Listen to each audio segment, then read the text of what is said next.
Helo a chroeso i'r cyflwyniad Seicoleg Lefel A. Welcome to the Psychology A-Level presentation. Yn enw I yw Eleri Wyn Williams a fi yw athrawes Seicoleg, y Bartneriaeth Gwyr Bryn Tawe, and I've been teaching across the partnership for about 20 years or so now. Nod y cyflwyniad yw I rannu gyda chi faint bynnag o wybodaeth ag y gallai ynglyn â natur a chynnwys y fanyleb hon. I hope to be able to share with you in as objective a way as I possibly can my views as to why I think studying psychology at A-level is a wise and a good choice. And the aim of this session, of course, is to share with you information about the course structure and content. Cyn edrych ar gynnwys y cwrs yma, fi yn credu bod werth oedi am funud bach yn gyntaf I rannu gyda chi ychydig bach o wybodaeth am seicoleg fel pwnc lefel A ynghyd destun cwricwlwm y chweched dosbarth yma yng Ngwyr a Bryn Tawe. Mae wedi bod erioed ac yn parhau I fod yn un o bynciau mwyaf poblogaidd y cwricwlwm yma yn yr ysgol hon, ac fi'n credu bod hwnna'n nifer fawr iawn o resymau gan gynnwys y ffaith bod yn ddechreuad ffres I nifer o ddisgyblion sydd yn awyddus iawn I astudio rhyw bwnc dyn nhw ddim wedi wneud hyd yma. I ni yn trafod amrywiaeth eang iawn o bynciau, cyfoes iawn, heriol, sydd yn dod â boddhad mawr a mwynhad mawr i'n myfyrwyr ni. Mae'r poblogrwydd gwerth ei nodi fi'n credu, achos bod yn destun balchder mawr i'r adran, ond yn bwysicach oll yn adlewyrchu hoffter y myfyrwyr o'r pwnc I mwynhad nhw, a pwysigrwydd nodi hynny wrth gwrs yw'r egwyddor yma bod boddhad yn arwain at cymhelliant yn arwain at cynnydd a llwyddiant yn y pen draw. I do think it's noteworthy to mention that psychology has been and continues to be one of the most popular choices for A-level in the school curriculum here in Gwyr and Bryn Tawe. I think that's for many various reasons, including the fact that it offers a new and exciting and fresh subject for students who haven't studied it lower down the school. But most importantly, listening to the voice of the student, they thoroughly enjoy psychology at A-level. And I emphasize this, the popularity reflects this, because ultimately it is the enjoyment that will lead to motivation to work hard for a sustained challenging 2-year course, and also that motivation will then lead to attainment and success yn y pen draw. Felly, o'n i'n credu bod yn bwysig I rhannu'r wybodaeth yma gyda chi. Felly beth yn union yw seicoleg? What exactly is psychology? Wel, dyma chi'r diffiniad swyddogol. This is the official definition. Ymchwilio I meddwl ac ymddygiad person gan ddefnyddio dulliau gwyddonol. It's the scientific study of human mind and behaviour. Ond dyw'r diffiniad yma ar ben ei hun ddim wir yn caniatáu chi mewnwelediad I natur a chynnwys y cwrs lefel A. This standalone definition doesn't really give you much insight into the nature and content of the A-level psychology course. So there's a short preview to follow, which I hope will give you a better appreciation of the types, the depth and the breadth of topics that we explore during the 2-year qualification.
Nesa, rhannau gyda chi gwybodaeth am strwythur y cwrs a'r ffordd mae gael ei asesu.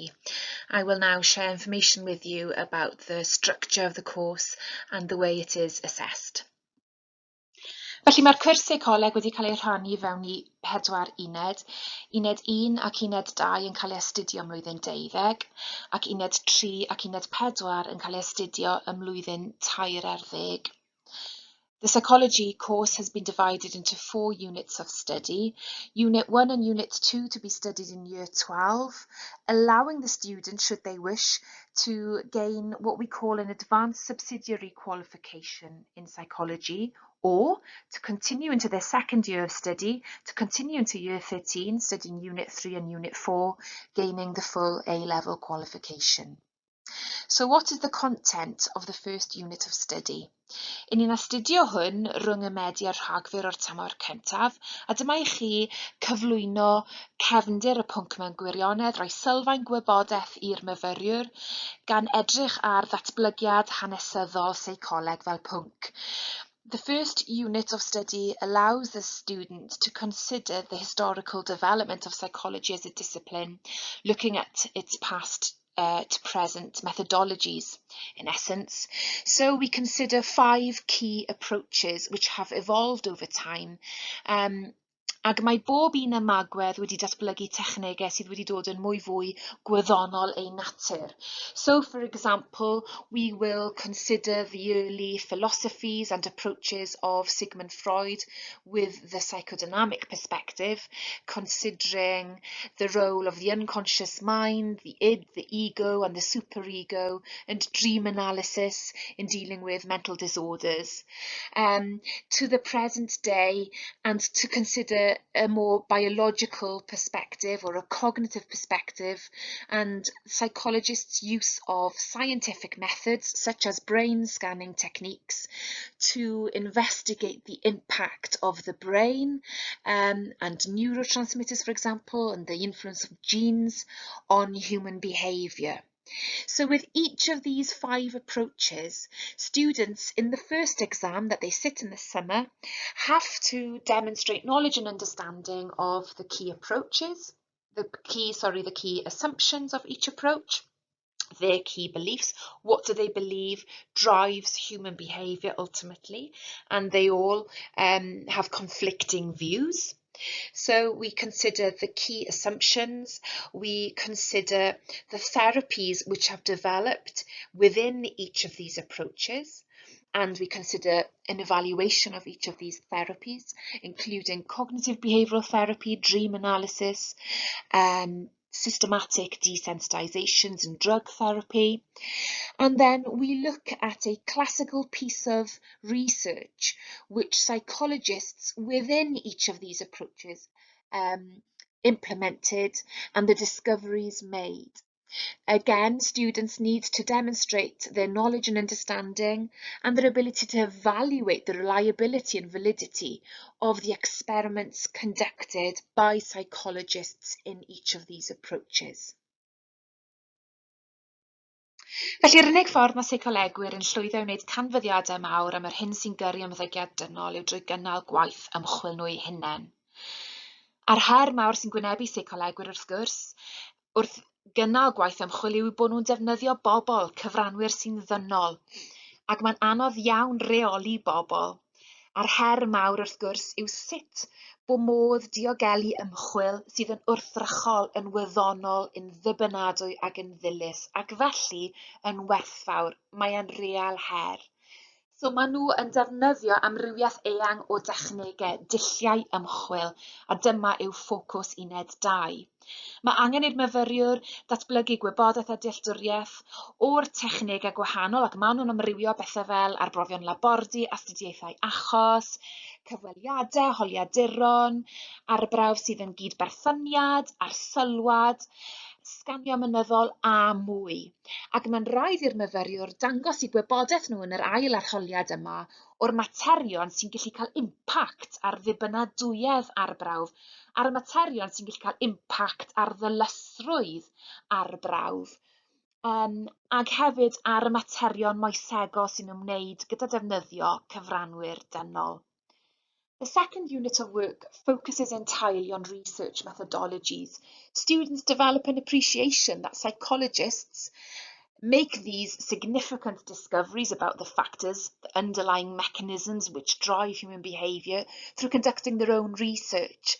And the challenge facing psychologists using human participants is objectivity, how to conduct scientific research and ensure reliability of results and validity of results. So they have to develop an awareness, knowledge and understanding of different techniques, first of all, including the lab study, brain scanning, interview methods, questionnaires, the case study, observations and more, and develop an understanding of the factors which can have an impact on the reliability of research and the validity of research, also considering ethical issues. Ac mae hwn yn bapur arholiad gwyddonol iawn ei natur ar ffurf cwestiynau strwythuredig byr. And this is an exam paper, very scientific in nature, asking the students also to conduct a little bit of data analysis and calculations, and it presents itself in short structured questions. Mae uned 3 yn rhoi cyfle i fyfyrwyr i werthfawrogi nawr y gwaith mae Seicoleg Gwyr yn ei wneud yn y byd go iawn. Ac wrth gwrs, maen nhw'n gweithio i bwrpas, cefnogi rheina sydd yn profi anhawsterau, ac maen nhw'n gweithio i dreial datrys problemau cymdeithasol hefyd. Nawr, mae'n manyleb ni yng Ngwyr a Bryntawe yn caniatáu i ni astudio 3 ymddygiad penodol, a dyma nhw i chi: awtistiaeth, ymddygiad troseddol a schizophrenia. Ac beth 'y ni'n ei wneud yw datblygu gwybodaeth a dealltwriaeth o achosion yr ymddygiadau yma drwy archwilio yn fanwl a gwerthuso esboniadau amrywiol sydd wedi deillio o waith ymchwil. Ac yna ni'n symud at ystyried dulliau sydd wedi cael ei ddatblygu gan Seicoleg Gwyr i addasu ymddygiad neu drin ymddygiad hefyd. Ac mae angen i myfyriwr yn y papur arholiad i fod yn gallu dangos gwerthuso o dulliau a triniaethau a therapiau hefyd, gan bwyso a mesur cryfderau ac effeithiolrwydd, gwerth cymdeithasol ag ati bob un ohonyn nhw yn ei tro. The third unit of study enables the student to appreciate the work of a psychologist in the real world. And of course, psychologists work in order to solve social problems and work to assist those who experience difficulties. The 3 behaviours that we concentrate on understanding is autism, psychology of crime and schizophrenia. The main focus with the 3 of these behaviours to develop an understanding of what causes them. So, for example, to give you autism as one example, we will consider 6 possible causes of autism, and they will range from biological causes, looking in depth at scientific research, revealing evidence suggesting issues to do with brain structure or genetic links. We'll look at individual differences, a cognitive cause, a psychodynamic cause, and social psychological causes also for the condition. And then we move on to considering techniques used by psychologists to support those with autism. And the student will need to be able to develop evaluative skills so that they can consider the strengths and the weaknesses of each of these techniques and reach conclusions as to the most effective technique. I ni'n ail ymweld wedyn â dulliau ymchwil eto yn uned 4, ond y tro hwn mae cyfle arbennig i fyfyrwyr i gymhwyso'u gwybodaeth nhw nawr drwy cynnal gwaith ymchwil seicolegol nhw eu hunain. Mae hwn yn rhoi blas byw ffantastig i fyfyrwyr ar sut i ddylunio arbrawf nhw eu hunain a'i werthuso fe, ac ar yr un pryd i ddatblygu gwerthfawrogiad byw nhw o faterion yn ymwneud â dibynadwyedd a dylysrwydd a moeseg, ac maen nhw wrth eu boddau yn gwneud hyn. Unit 4 allows the student to revisit then their knowledge and understanding of research methodologies, but this time round to be able to apply their knowledge. How? Well, through being able to conduct their own psychological personal investigation within the school, and of course safely within strict ethical guidelines. And then the final examination asks them to report on their experimental design, their methodologies, their results and their conclusions, and also to be able to provide information evaluating the reliability and the validity of their own research. Felly, does dim gwaith cwrs mewn seicoleg, mae'n rhywbeth bwysig iawn i'w bwysleisio, ond mae'r papur arholiad olaf yn uned 4 wedi selio ar y gwaith y bydden nhw wedi bod yn gwneud drwy'r tymor olaf. There is no coursework in psychology, only 4 exams, and that's really important for you to consider. It's one of the few qualifications where assessment is wholly through examination.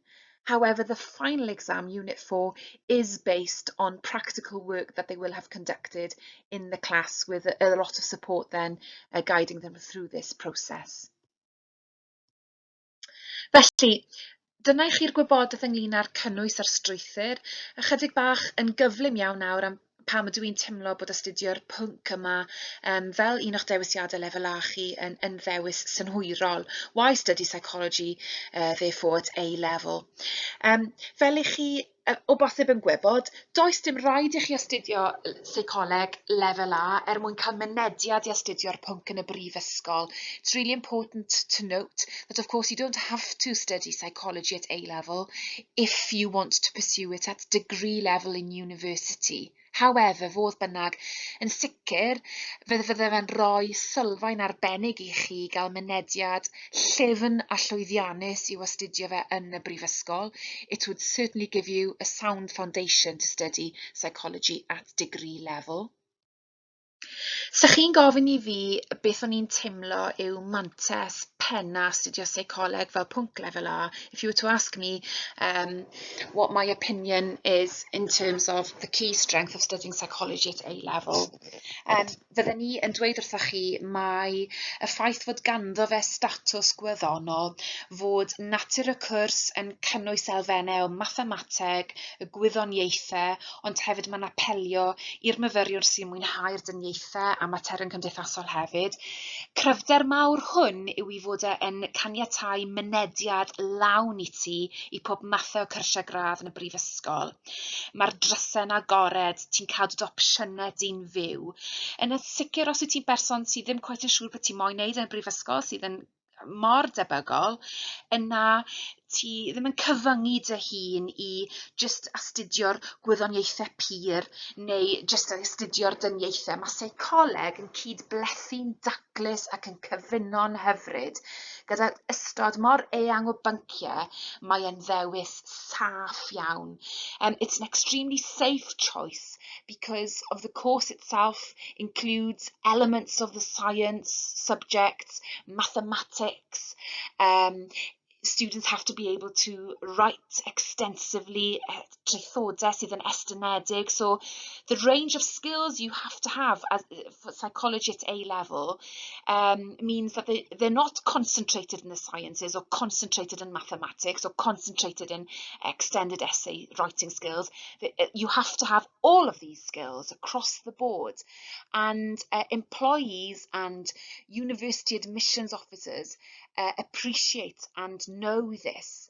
And so You keep the doors open to being able to make applications to a whole range of degrees at university level with your psychology at A level. So to give you a quick example here, if you wanted to make an application to study, for example, marine biology at Exeter University, which is of course a Russell Group university, and you research their entry requirements, they will specify that they need you to be studying 2 sciences at A level, and in that drop down list of the science subjects that they will accept, it will state psychology. So its scientific status allows you to keep the door open to all sorts of opportunities in the future.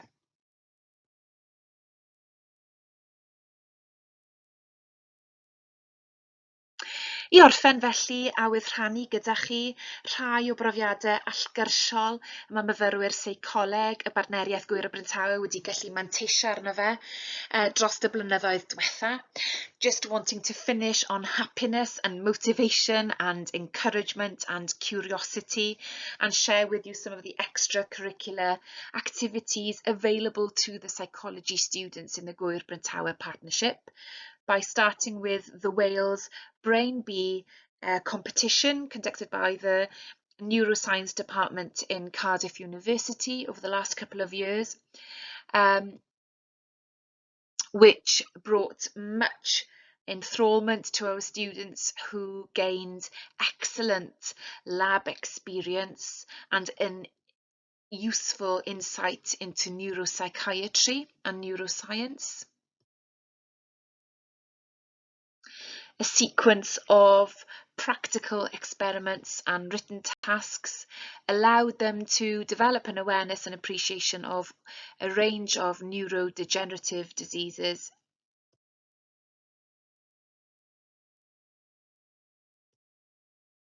And then they were able to apply their knowledge and understanding of research methodology in these settings also.